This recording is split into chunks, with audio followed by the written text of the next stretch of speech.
Thank you everybody for joining us today for our Energy Code presentation, kicking off our program year with our first presentation of this cycle.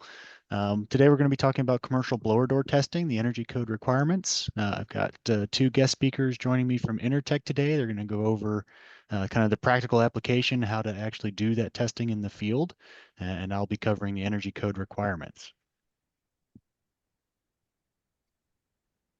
So my name is Sean Maurer. I'm a mechanical engineer here at the Smart Energy Design Assistance Center. Joining me today are Enzo Amirzadeh and Phil Wilson from Intertech.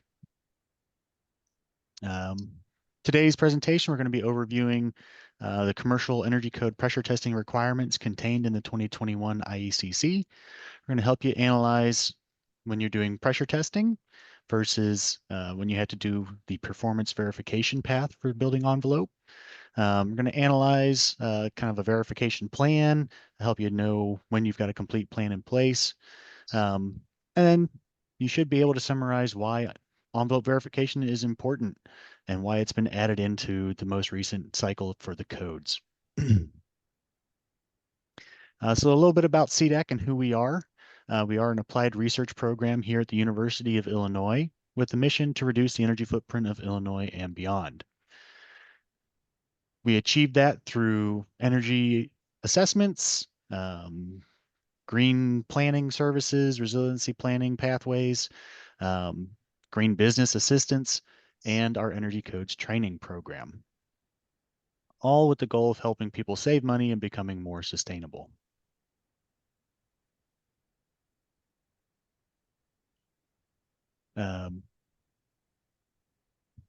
We do like to thank the Illinois State Energy Office at the Illinois EPA for hosting this program and sponsoring this training materials to bring the energy codes to you in a tangible form.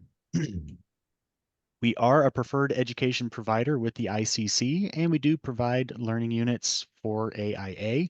When you registered, you should have provided your member number for AIA so that we can report that for you. If you do need credits for other professional organizations, you can self-report those. Everyone will receive a certificate of completion for attending this webinar that will have the appropriate information in that for you to self-report if you need to.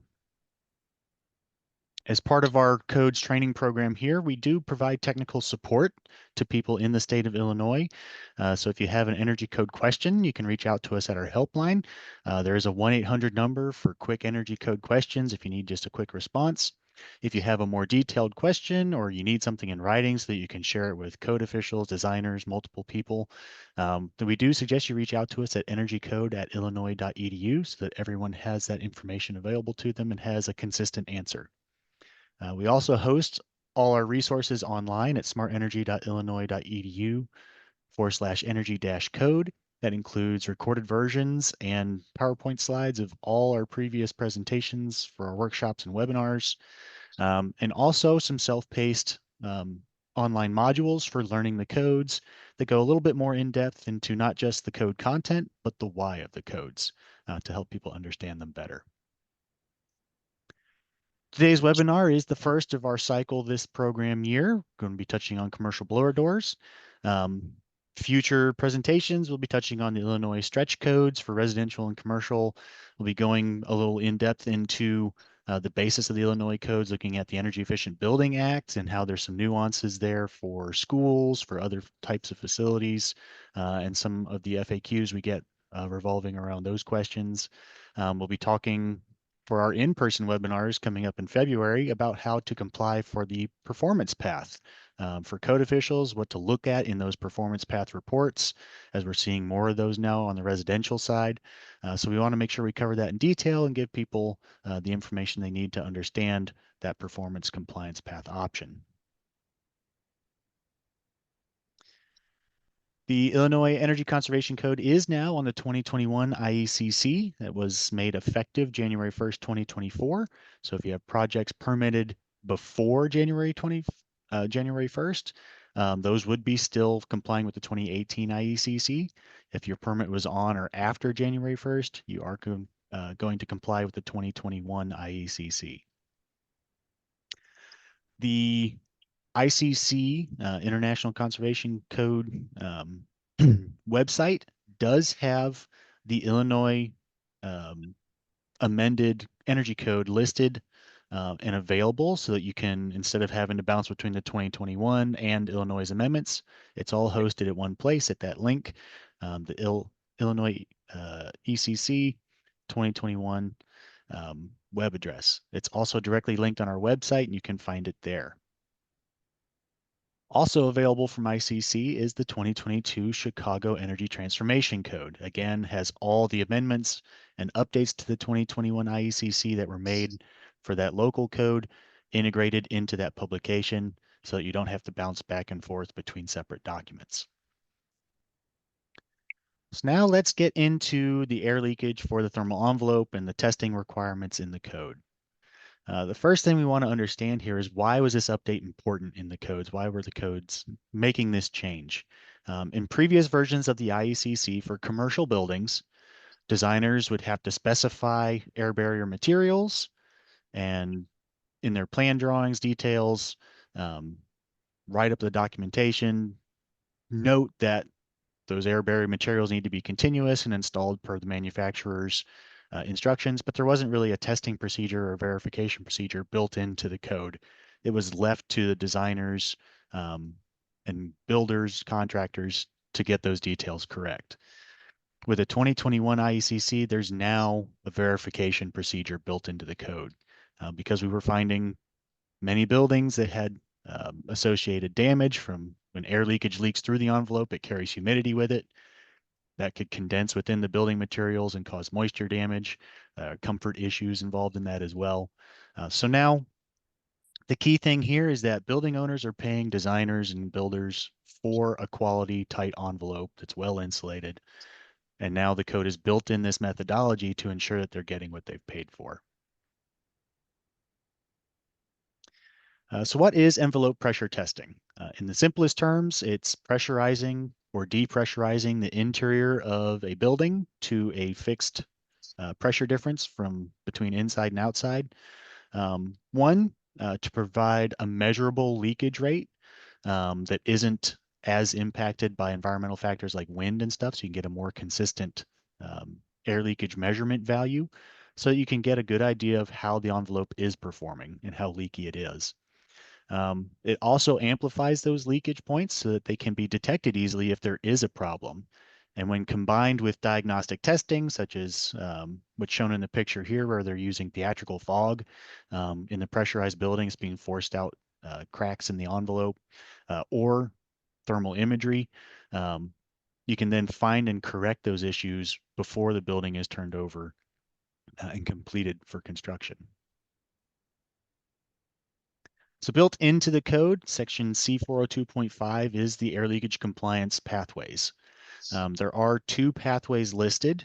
Um, the first is kind of that traditional method where you have to specify air barrier materials, detail in the plan drawings how they're going to be continuous, with the addition of a performance verification step. So you can see in the top image here, someone has taken some pictures of the envelope and noted that there are issues where there's going to be air leaks, that barrier is not going to hold up properly. Um, so that's kind of the performance verification pathway when you're not doing building pressure testing that must be done for all envelopes. Then there's the pressure testing method where you install a blower door or a large fan system in the building to drive a pressure difference between the indoors and outdoors, and actually measure the leakage rate through the envelope or a portion of the envelope, whatever the project determines. As we'll get into in a couple of slides here, in Illinois, you're required to do the pressure testing for the envelope. If you don't pressure test the whole building, any portion of the building that is not pressure tested, you must also do the performance verification for those non-tested sections of the building. Something else to note here is that the code lists certain sections that are applicable depending on your compliance path. With the pressure testing path, there is one provision for overhead doors having an interlock with the HVAC system so that when that door is open, that HVAC system goes to neutral temperature settings. We kind of see this commonly for like restaurant patio areas where they've got an overhead door that can open up an interior space to the outdoor conditions when it's nice out. Um, that interlock requirement is not required if you pass a pressurized building test. There are some other requirements too, such as the window fenestration, air tightness requirements, and things that you don't have to have separate verification because if you're doing a blower door test, most likely you've installed those things such that they are compliant with those sections of the code. They don't need to be independently verified. So doing the pressure testing for the whole building can simplify your compliance path a little bit by eliminating some of these other um, requirements in the air leakage compliance section of the code. So it's important to be aware of that. Some air barrier construction requirements. The air barrier has to be continuous for all assemblies that are part of the thermal envelope. Um, Joints and seams shall be sealed the entire length of the seam so that they can't dislodge, loosen, or impair the ability to resist pressure changes. You know, if you got wind moving through the building, HVAC systems provide pressure within the building. Um, if the air barrier can't withstand those, it's not going to do its job over time. Um, Penetrations to the air barrier for plumbing, electrical, HVAC systems all need to be caulked, gasketed, or otherwise sealed in a similar manner so that they cannot be dislodged. And if you have recessed lighting, it shall comply with a section of the code that states essentially that those can lights need to be airtight cans. So again, you don't have airflow through a penetration in the thermal envelope.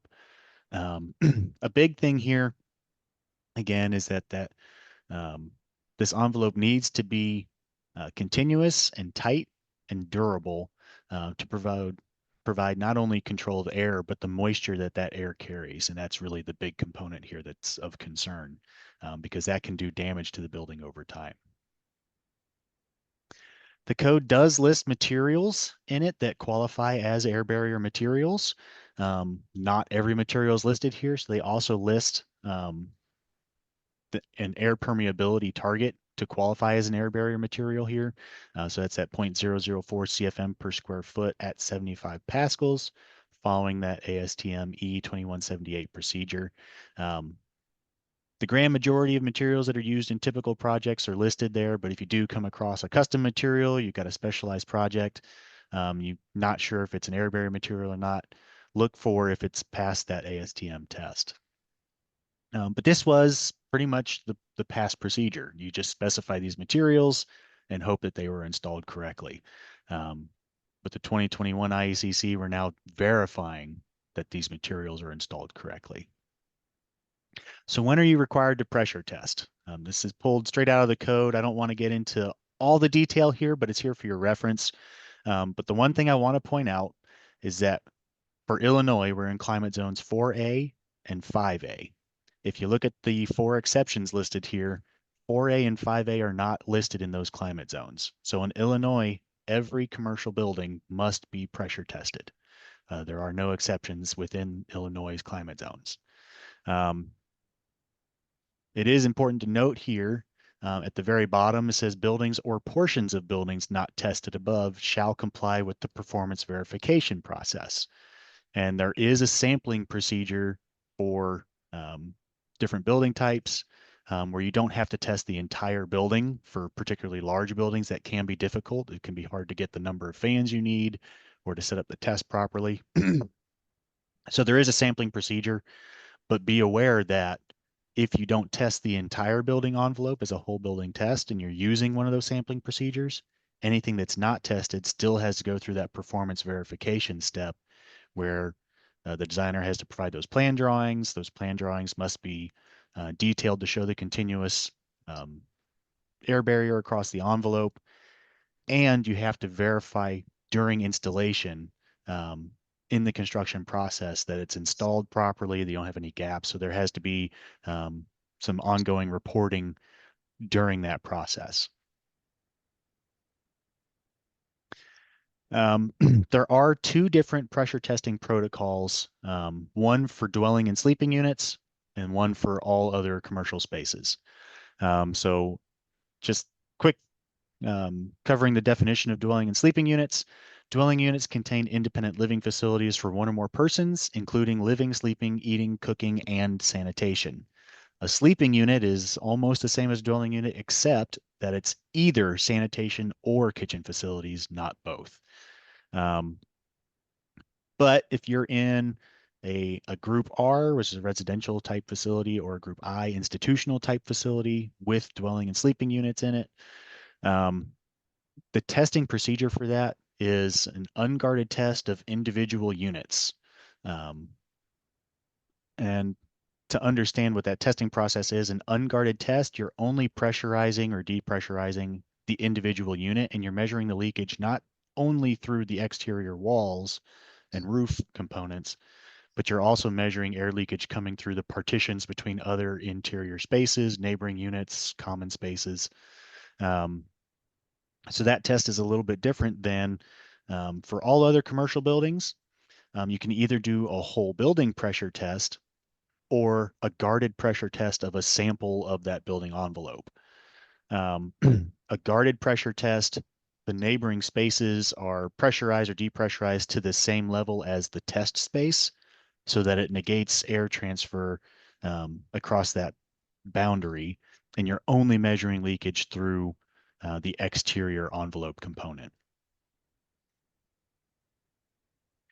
So specifically in the code, the requirements for the dwelling and sleeping unit enclosure test, um, the test leakage rate is limited to 0.3 CFM per square foot of enclosure area. So this is all 6 sides of the enclosure, including interior partitions. And the pressure difference is 50 pascals. So if you're familiar with the residential pressure testing that's been in place for a number of code cycles now, it is that 50 Pascal pressure difference is the same as that residential test. Again, it's an unguarded test. We're kind of showing diagrammatically here that red box is the only pressurized unit. Everything around it is left at neutral pressure. For large multifamily buildings or townhomes that have multiple units, there is a sampling protocol for dwelling units. Um, if you have 7 units or less in a building, you have to test all of them. Excuse me. But if there's 8 or more units, you can sample either 7 units or 20%, whichever is the larger number. Um, in that sample, you must include a top floor unit, a ground floor unit, and the unit with the largest enclosure area. Usually it's going to be a top floor corner unit. So you've got 2 walls and the ceiling um, that's going to give it the largest exterior enclosure area. Um, each unit that fails the pressure testing, it doesn't hit that 0.3 CFM per square foot leakage rate, you have to test 2 additional units in the building. So um, it's important when you designing these that maybe you're doing some envelope performance verification ahead of the pressure test so that you don't have to add in those additional testing units. Now, for all other commercial spaces, um, it's the same test procedure, but the targets are a little bit different. The leakage rate is no more than 0.4 CFM per square foot of enclosure area. Um, there is a buffer built into this where if you get up to, as long as you're less than 0.6 CFM per square foot of leakage, um, you don't have to run the test again to comply with the code, but you do have to identify where leaks are, and wherever you can address those leaks with non-destructive repairs, that needs to be done so that your building is as close to that 0.4 CFM per square foot target as possible. Um, One key difference here is the test pressure difference is 75 pascals instead of 50. With larger commercial buildings, again, you're getting a little bit more impact from wind and things like that. So a slightly higher pressure differential helps offset some of the shift in readings that can happen from wind pressure across a larger envelope surface area. With commercial buildings, again, there is a sampling procedure. If you don't have the capability to test the entire building as a whole building test, you can test portions of the building. It must include all stories directly under the roof, so the entire top floor of the building, all stories with an entrance, an exposed floor, like if you have a cantilevered floor out over open space, or a floor over an unconditioned area, a loading dock, or below grade. All those stories must be tested, and then 25% of the remaining enclosure area must be tested. When you're doing that sampling protocol, again, it's a guarded pressure test. So you can see in the diagram, the test box is the red box in the center, with blower doors around it, maintaining same pressure in any adjacent space to the test space, so that you're only measuring the airflow across the exterior envelope during that test and not any airflow that's coming from neighboring spaces. Now, what is the performance verification component of the code requirements? So it's a three-step process. In your plan drawings, those need to be reviewed to ensure a continuous air barrier is properly detailed, specifically at joints between building assemblies. We've highlighted a very common issue here, where you have a corrugated roof deck base with poured concrete or built-up roofing above that. Very oftentimes those corrugations aren't properly air sealed, and they're just stuffed with fiberglass material or something else that it doesn't qualify as an air barrier. So that's being called out here. But after the plan inspection and verification, next comes visual inspections and spot testing of the installation practices to make sure, are those details being followed? Are the proper installation practices from the manufacturer being followed? And finally, at the end of the performance verification step, a report of any issues and their corrective actions needs to be submitted to the building owner and the code official upon completion of the air barrier. So it's a little bit of extra work involved here, but the end outcome is that we're going to have much better performance of our building envelopes for the clients that are taking over these buildings when construction is complete. Air barriers are mandatory, so it doesn't matter what compliance path you use in the energy code, whether you're doing prescriptive, whether you're doing performance, you must complete air barrier pressure testing and performance verification if you're doing a sampling protocol within your building.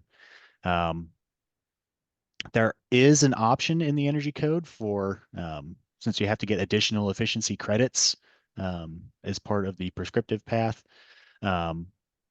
if you get an extra tight envelope up to 0.25 CFM per square foot at that 75 Pascal test pressure, you, depending on the type of building and the climate zone you're in, you can get a range of credits from either none to 11. Building types that get no additional credit tend to be ones that have high mechanical ventilation rates, so buildings with dwelling units typically, or high fixed occupancy. Buildings that tend to get the higher credits are ones that tend to have more fluctuating occupancy or not as occupant dense. You can go to C406 in the code to look at those in detail. We didn't have the space to include them all here. So no matter your compliance path, you're required to test and verify that air barrier continuity is there for your project. So what I will do now is turn it over to Enzo Amirzadeh from Intertech, and they will talk a little bit about his company, and then Phil will talk about actual testing procedures and how that works. Thanks, Sean. Can you hear me? Yes. Thanks everyone for your time and attending this presentation. We appreciate it. I'm Enzo Amirzadeh. I'm a team leader and a department manager for Intertech offices in Illinois and Wisconsin. And I am part of Intertech Building Science Solution Group and been in industry for quite a time, probably like roughly 10 years or so, working mainly on building closure commissioning, consulting, peer review, and I've been involved with restoration rehabilitation projects, as well as diagnostic testing and performance verification throughout various stages of a project on different project scales across the country. And I had a privilege to work with owners rep, GC, architect, property manager, and pretty much everyone who has an opportunity to touch a building. during my career. Here I have also Phil Wilson, who manages and performs building enclosure design consultation, and has been involved with testing various consultation services, including commissioning, performance testing, and he leads whole building air testing throughout the country for Intertek, and is experienced within this field. And I'm going to hand this over to Phil in a bit, and he was going to talk about whole building air test setup, preparation, the do's and don'ts in a few minutes. A little bit about Intertek, for those of you who are not familiar, we are part of the building and construction line of the business, and Building Science Solutions is part of the building construction line of the business in Intertek, and we provide various services from commissioning, consulting, phase 1, phase 2, environmental, you name it, anything related to building construction, we provide that. And our services falls within the probably 4 main categories: testing and certification, assurance, which consulting and commissioning are part of that, building science, which is part of the consulting services we provide, and inspections. That said, we have 25 offices across the country in North America, with almost like 200 consultants and technicians that are providing this type of services. And regardless of where your projects are, obviously we can help with that throughout the country. That said, I'm going to hand this over to Phil, who's going to walk us through whole building air testing setup and preparation and everything that comes with it. Well, thank you, Enzo, and thank you, Sean. So Sean's given us some excellent information about the new testing, or the testing requirements introduced by the 2021 IECC, which are now being adopted across the country by state and municipal code, and particularly in Illinois, obviously. The standard that the code reference, or one of the standards the code references, has been the predominant standard that contains the test method that's been used over the last many years. ASTM E779. That's quickly changing, and the code doesn't now call out ASTM E3158. They're very similar. The methods, the core method in both standards, very similar, but I think you'll see a lot of E3158 and specifications moving forward. The main difference is that some of the unique conditions, test conditions and building conditions for large and complicated multi-zone buildings are addressed in E3158. Also, diagnostics. Sean mentioned coupling diagnostics with testing, and we frequently have to do that. Unfortunately, tests do fail sometimes, and we need to know why, so that remedial action can be taken. ASTM E1186 is the predominant standard for air leakage diagnostics. It includes some of the pictures here, and I'll go over a few of those. On the right side, you see kind of a typical blower door setup. This is a 6-fan setup. We test buildings with smaller buildings, 1-fan tests. We go up to, I think you'll see one later in the slides here, I know you will, 48-fan test. In that picture, you see the fans, you see the gauges and the fan speed controllers.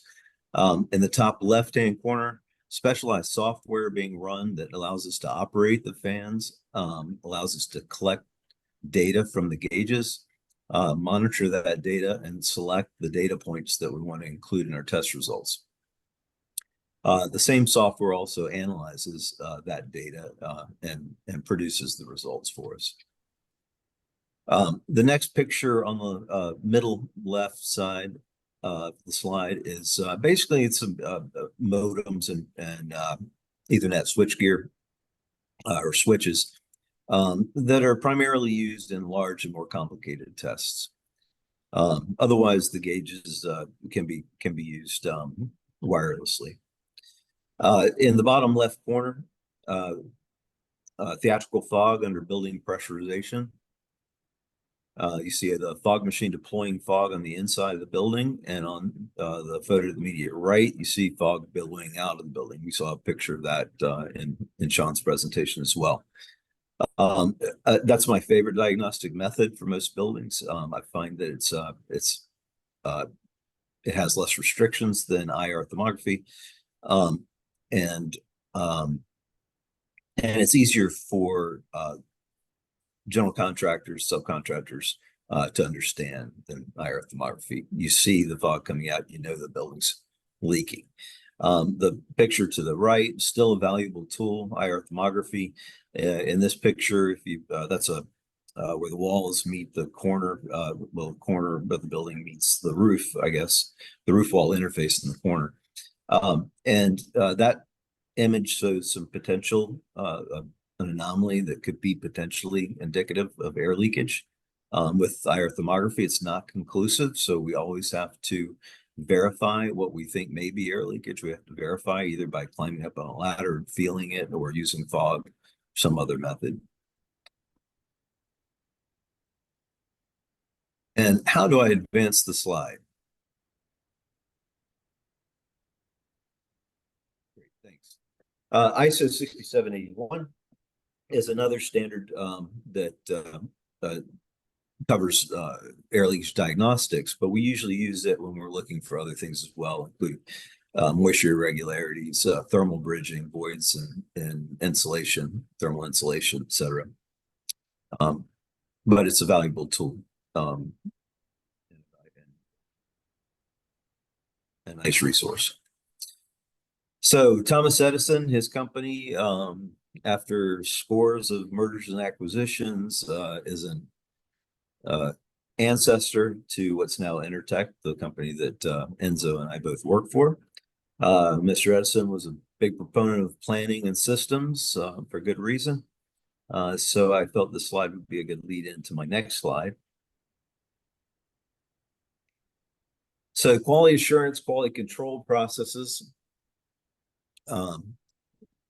particularly air barrier quality assurance, quality control processes, airtightness test planning and preparation, testing and reporting.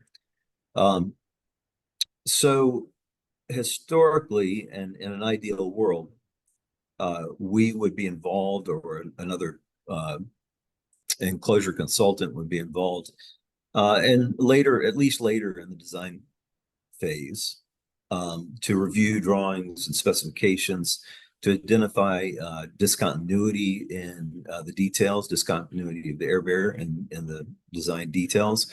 We looked a little bit at a detail that Sean provided. That's kind of similar to what we do in that phase. We would mark up the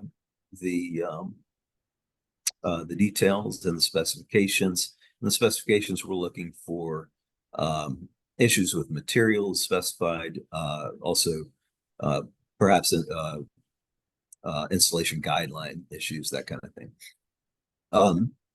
We also, it could be just as simple as areas of vulnerability that we feel might need further clarification to make sure that it's understood by the trades and by the general contractor. We use that information. We meet back with the design team, discuss our comments and recommendations. Site observations throughout construction, critical. We also meet with the general contractor and design team to discuss what we've observed, any deficiencies, and how this might be corrected. The development of airtightness test plan. We'd like to develop that plan fairly early in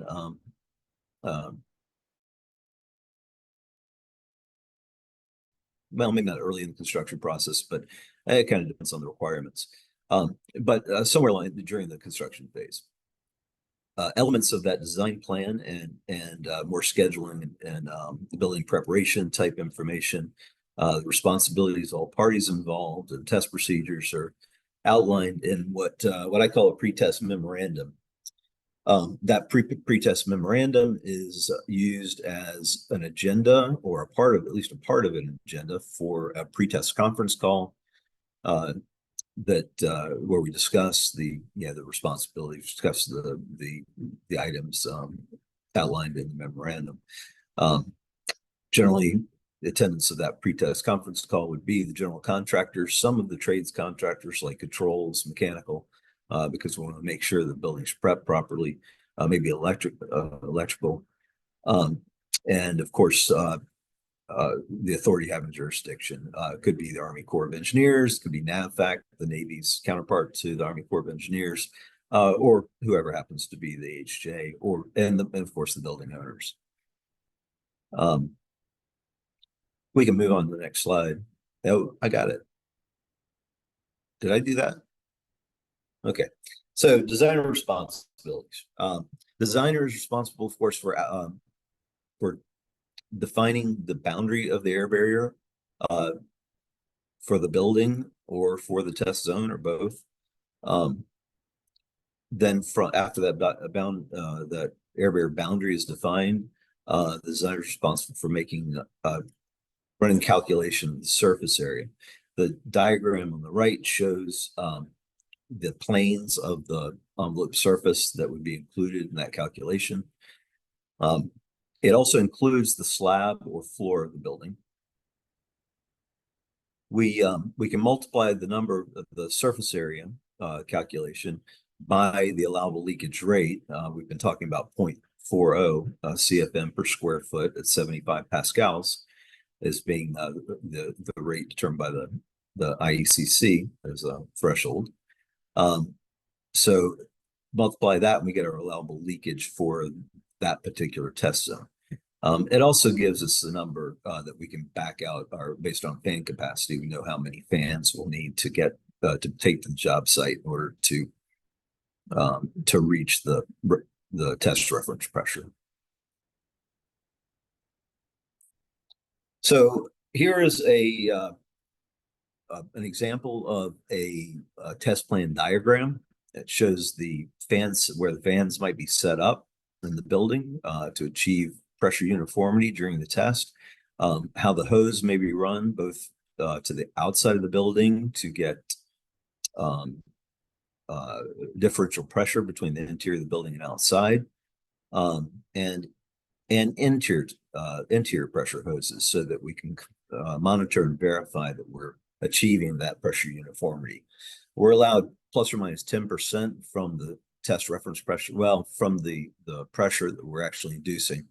10% of that pressure, we're allowed that deviation at any 2 points. I shouldn't say we're allowed. We have to stay within the 10% at any 2 points within the building.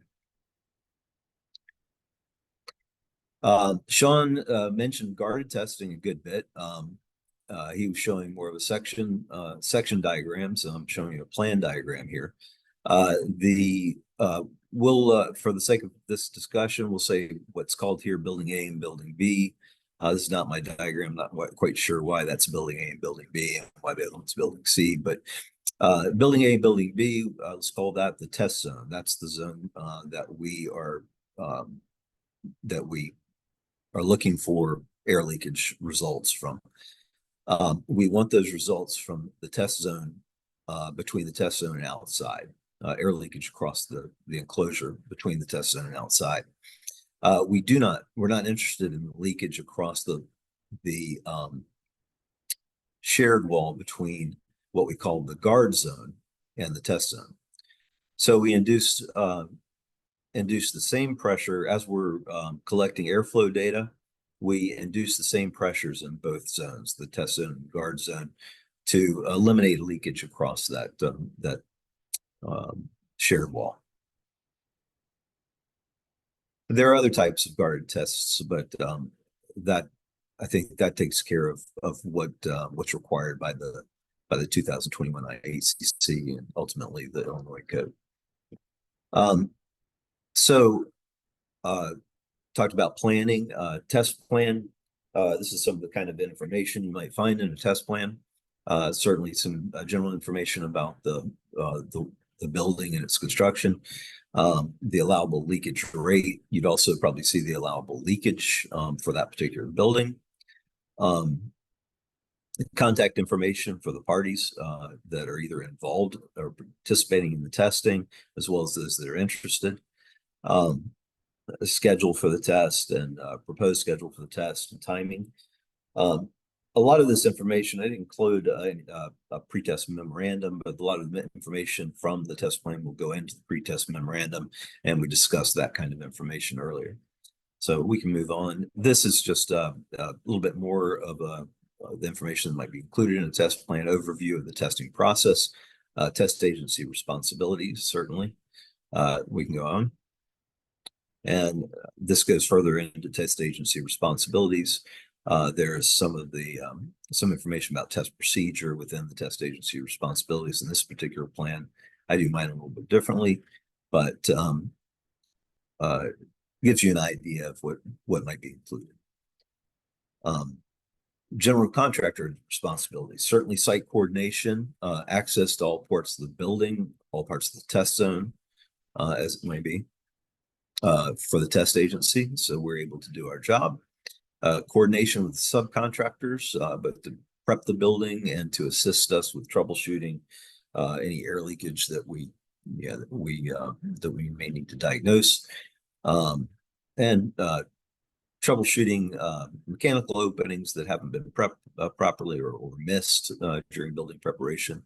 The general contractor is generally responsible for building preparation, and I'll let you read those bullet points without going through them. Give you an idea of the types of things that need to be addressed when the building's being prepared. Here we have a list. I believe this actually comes from a standard ASTM E 1827, which is another whole building air tightness test standard. It's a different method than E779 and E3158. But it does provide some default building preparation requirements. So it's been distilled down into that list to be used as kind of a checklist for the GC and trades contractors. Here we have pictures of actual mechanical openings, primarily here, through the envelope as well as at the air handler. Each building we address these openings a little bit differently. Sometimes right at the enclosure, sometimes at the air handlers. But gives you an idea. Sheet plastic or cardboard in some cases, and a high performance tape is generally what's used. Sometimes we use bags, contractor grade bags to bag some exhaust hoods and that kind of thing. All right, this is a kind of a typical setup. This is a 10-fan test at a military base in South Carolina. And just gives you a view of a test setup from outside. All right, this is a university in Arizona, and this shows you kind of walks you through a little bit of the setup process from the inside. In the top left-hand picture, we see the soft panels that are wrapped around aluminum frames. The aluminum frames are adjustable, so they'll adjust to the size of the door openings in most cases. Those frames are friction fit with cam locks into the door openings. The next picture shows the fans after being placed in the holes in the soft panel, and then the next picture shows the gauges. These are the gauges we're using now there are two manufacturers, two predominant manufacturers in the U.S., and these are the gauges from one of those manufacturers.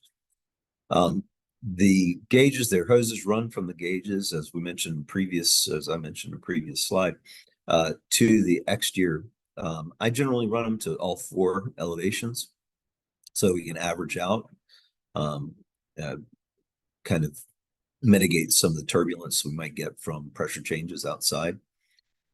So we'll run 1 or as many as 4 hoses to the outside of the building, and average the differential pressure between the interior and outside. We also run the hoses to the fans themselves to collect fan pressure and airflow data. And we run those hoses to, as I mentioned earlier, to interior extremities, so that we can monitor and verify pressure uniformity within the building. A couple more pictures of building prep here, and then the computer being run to operate the fans, the software being run to operate the fans and to collect the test data.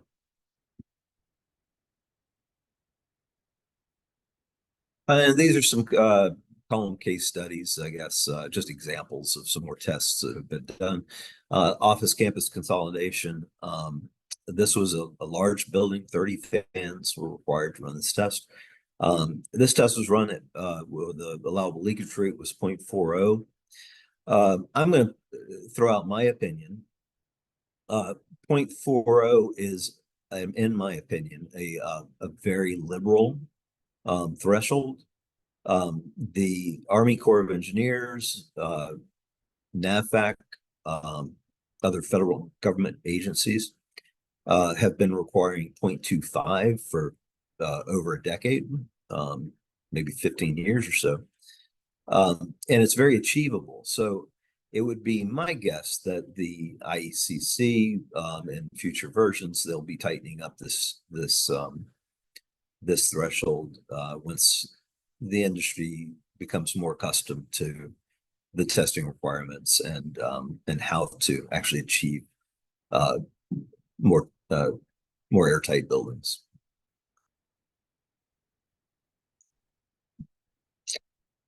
All right.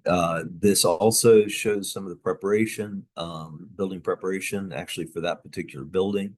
In the left, I'll point out what we haven't seen: ceiling tiles. It's important to remove some ceiling tiles throughout the building, so that, number one, so we don't pull down the suspended ceiling during testing. That could happen. That would be a very unpleasant experience for all.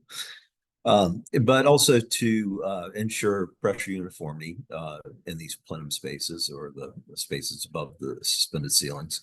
And I generally have ceiling tiles removed strategically so that I can get line of sight with my IR camera to the exterior, to the roof wall interfaces around the exterior walls.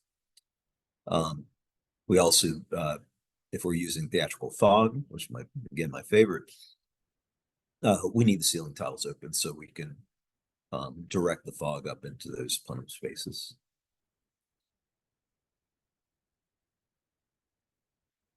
So these were 2 large towers in Washington, D.C.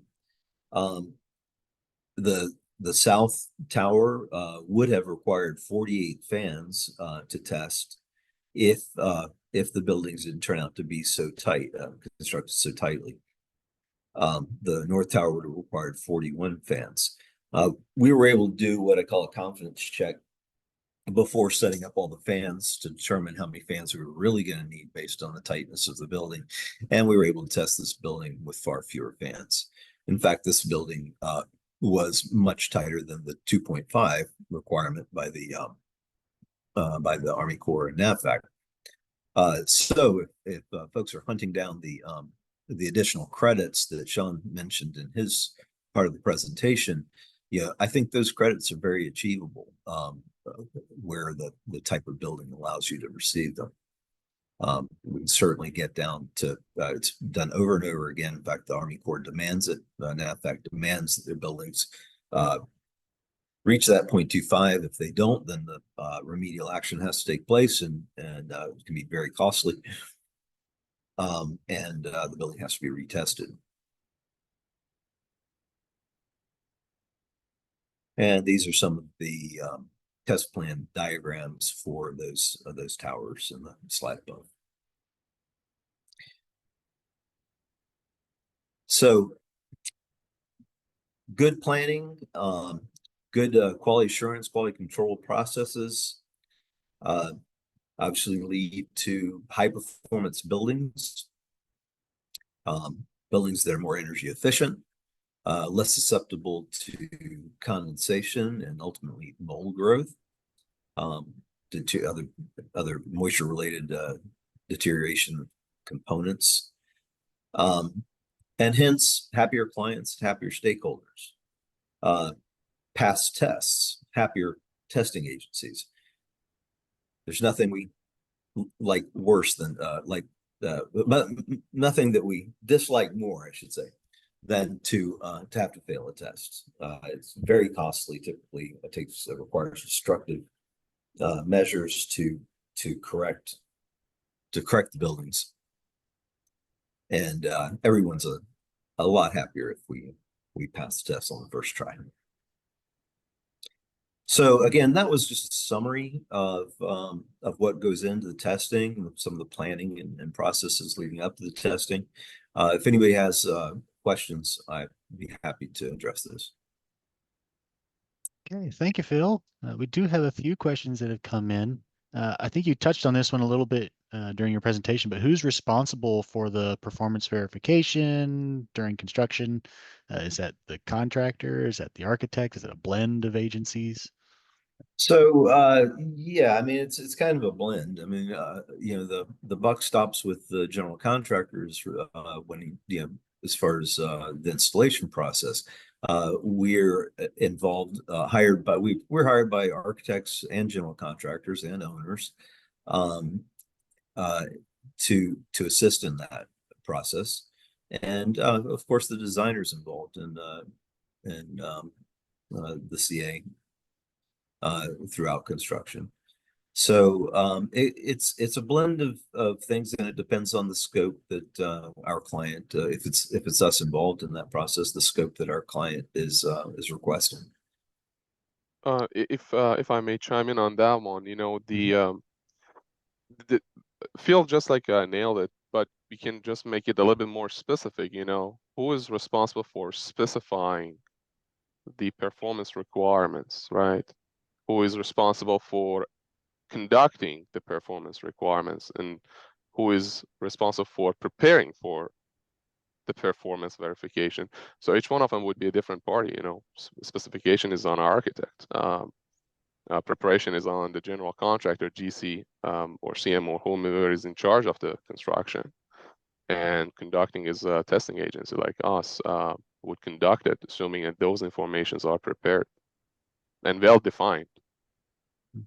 And again, we're often brought in as a consultant prior to testing, so we would serve in consulting capacity if we're so hired. Did have a question here on the diagnostic tests. How do they compare to each other, like the theatrical fog versus thermal?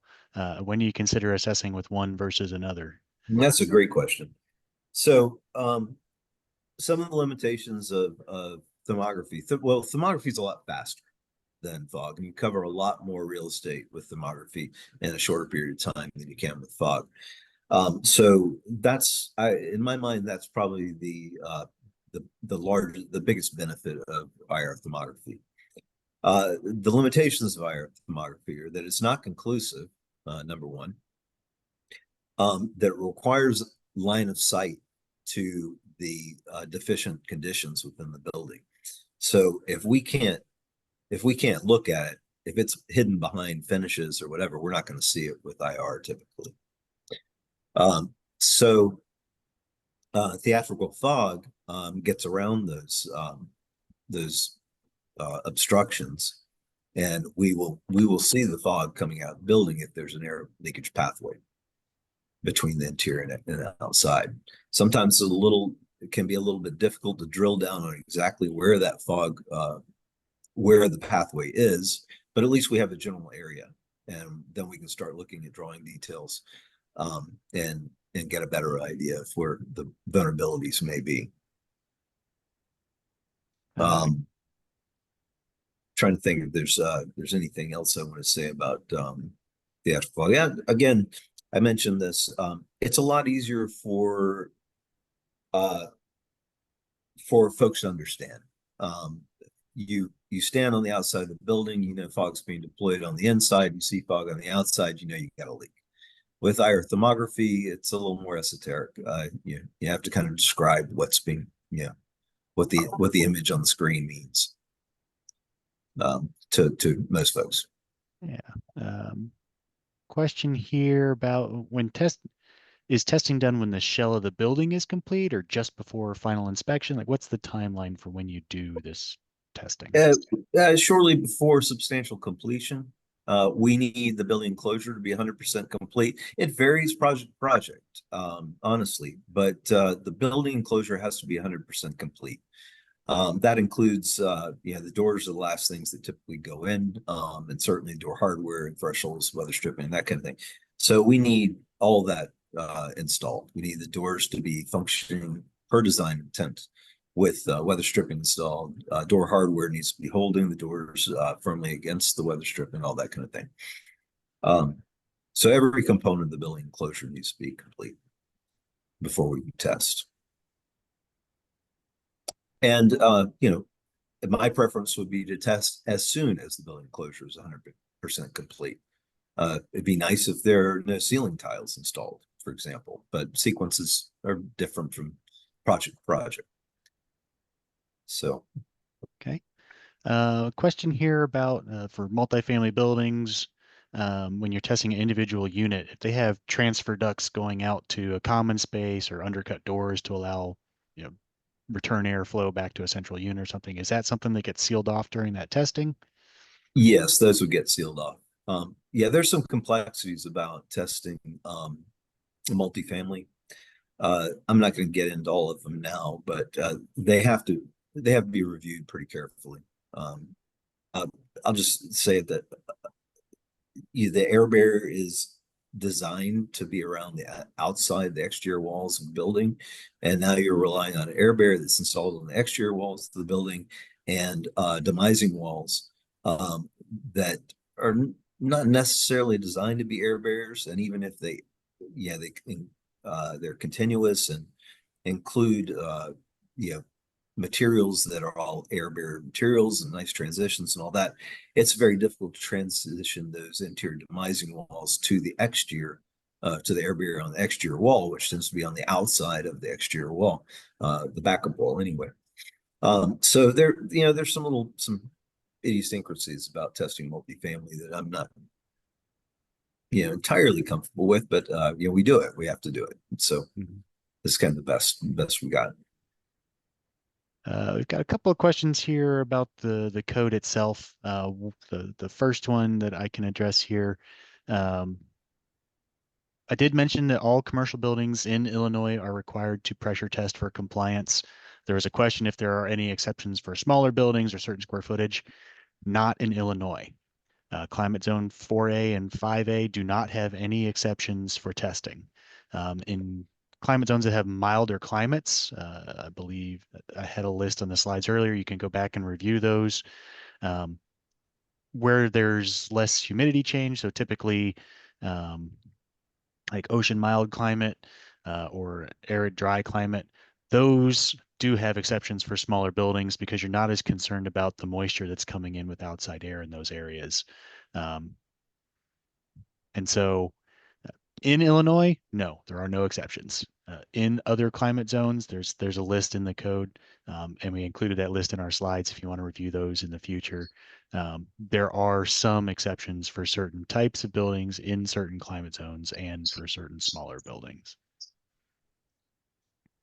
There's Sean, also there is a question I was going to see if we can discuss. Sure. Patrick asked, as a building official, I'm concerned that a few third-party testing companies may be providing test documents that show the structure meets the code when in fact they don't meet the code requirements. How do we keep everyone honest? That's a great question. Yeah, so it is a good question. And you're right. I mean, it'd be very easy for a testing agency to produce a report particularly, they're hired by the GC, and they're trying to help GC save face. Not everybody's honest in this world. So the only suggestion that I can think of right now is to learn the testing software so you can request the raw files. It'd be very difficult for a testing agency to manipulate the raw files. They can certainly manipulate the data in their report, but the raw files, I believe, pretty much speak for themselves. We have seen too in some areas where the code inspector wants to be on site during the test so they can witness it. That has been very common for residential testing, so that's another option. Yeah, I'm surprised I didn't come up with that one. It's all too often we don't see the HJs show up for testing. The Army Corps is guilty, NAVFAC's guilty, the GSA is guilty. I mean, we get out there, we hear that they're coming, they don't show up, or if they show up for 5 minutes and leave. Yeah, I think that's a great point, Sean. Show up and watch the test. It'd probably be pretty difficult for a test agency to hide a failing test while in the middle of the test. So Good point. A couple questions that came into the chat. One about the guarded pressure test for that demising wall. Is that wall sealed, or you just equal pressure across the wall? Well, it may or may not be sealed. I mean, in some cases it's firewall, whatever, right? So it's somewhat sealed. A fire rate wall. It doesn't really matter whether it's sealed or not, because we're equalizing pressure across the wall. So no matter what purpose that wall is serving, we still, during the guard test, equalize pressure across the wall. And so we're taking any air leakage out of the picture. Any air leakage across that wall out of the picture, and including only air leakage between the interior and the outside. Mm-hmm. I've seen a couple questions come in for existing buildings, particularly additions. Additions to new buildings do need to be pressure tested per the code. If you're altering the building, those do not need to be pressure tested. And so in this instance, for additions, you could do a guarded test where you're testing just the addition itself.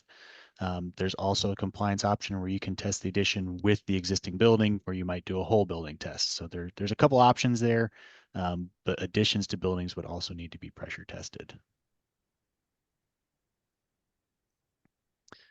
Let's see. One question here about what entails a complete building enclosure. Does that mean all the rough openings for mechanical, electrical, and plumbing are done as well? Generally, yes, because you have to have all the holes cut for your intentional openings, and then you don't have to have the ductwork, the dampers, and things in place because those openings are going to get covered during the test, correct? But the openings do have to be there. Typically, by the time we're performing the final whole building test, the ductwork is going to be there. So, we the dampers are closed and those openings are sealed up, temporarily sealed up. One thing to add to this is that, if you have a high-rise building, like let's say in downtown Chicago, 20-story, 30-story, no one can wait for the whole enclosure to be completed. And then that could be a conversation whether floor by floor, you can test for the air testing, whole building air test. Like as the enclosure is complete in one floor, depends on, obviously your enclosure systems. Are the curtain walls that are going or allowing air leakage from one story to another story, can they be closed off and whatnot? So that's another thing to think of. Another good question here about phased occupancy in like high-rise buildings. How do you test those particular situations? Yeah, so they'd have to be guarded tests. So we would have to induce pressure in the test zone as well as in the adjacent guard zones in order to perform that. That has to be pretty carefully thought out because those tests can get very complicated. And also, generally with phased occupancy, the building shell is going to be complete. You're going to have some ductwork in that space. You're not going to have the final layout in there, but any penetrations that need to be made through the envelope are generally going to be made already. It's just the interior layout of that space that's going to be adjusted in the future. So you can still test that envelope for compliance. There are some other questions in here regarding rule of thumb for cost per square foot for testing. Do you have anything like that offhand? There's no such thing. Yeah, no such thing. It varies a lot depending on the type of building, how much prep work needs to be done. Yeah, the complexity of the building, the size of the building, how many fans we're having to set up, where the fans are being set up within the building. If they're all in one place, that's a lot less effort than if we're having to put fans all over the building to ensure uniform pressure within the building. So yeah, there's a lot that goes into pricing, and it's all based on effort, yeah, and manpower and time. Did we answer this question about units guarded or unguarded in a high-rise building, in a multifamily high-rise building? Yes. Okay. Oh, no, that's a new question came in. Yes. So the question is, when testing a multifamily high-rise to meet IBC and testing apartment units, is the test of units guarded or unguarded? So for dwelling units, it's an unguarded test. So you're measuring leakage through the exterior envelope and the partition walls inside.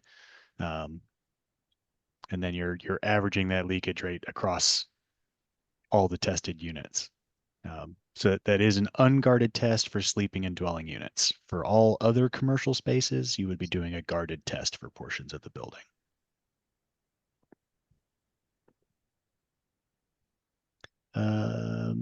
This is a kind of a code question. What's the difference between thermal envelope design and installation verification and thermal envelope commissioning? So design and installation verification is kind of what we've been talking about today, where you're going through the pre-drawing plans, you're making sure that the envelope's been specified to have a continuous air barrier, that it's aligned properly with the thermal barriers, so on and so forth. That all your control layers are consistent. And then during the installation process, verifying that they are installed properly. Thermal envelope commissioning is going back after the fact and finding and remedying issues. It's my understanding of the concepts there. Well, if I chime in on this one, Sure. really quick on, to me, the thermal envelope design installation verification is part of an envelope commissioning. It's a branch of several tasks that needs to be done during the commissioning process. And here we're just specifically talking about building enclosure commissioning, which consists of a set of activities throughout the pre-design, design, and construction phases to ensure that the systems are being designed and installed per the contract documents, the continuity of your air, vapor, water, and thermal control layers are being maintained, and the installation meets the requirements, the minimum requirements, if it is specified to be per code or is exceeding code requirements. And as such, what I see here is that the installation verification is part of the commissioning process for enclosure systems.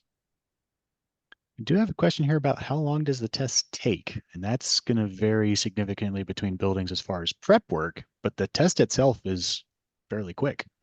Yeah, this is my most hated question, by the way, but it's inevitable. It takes as long as it takes, is my smart ass answer. The problem with answering that question is that, well, first of all, there's a ton of setup, and it depends on how complex the building is and how we have to set it up. The test, once everything's set up, the test should be fairly quick. I mean, if everything's running smoothly, these tests have a way of going sideways. But if everything's running smoothly, we should get, if we're just doing a depressurization test, for example, 30 minutes, we can get through the test. The problem is tests often don't go smoothly. There are leaks, maybe during the building preparation, an opening was missed. It looks like the building's failing. We have to figure out, and that's why I request that the control contractor, a representative from the control contractor is familiar with the systems, be on site during our testing, mechanical contractor as well. So that when those kinds of things happen, we can quickly find the problem and address it and get back to testing. Now, it's sometimes it's because there are deficiencies in the enclosure, in which case we're pulling out the fog and the IR and hunting down leaks. So all that can take a tremendous amount of time, particularly on large, complicated buildings. But just the test is fairly short.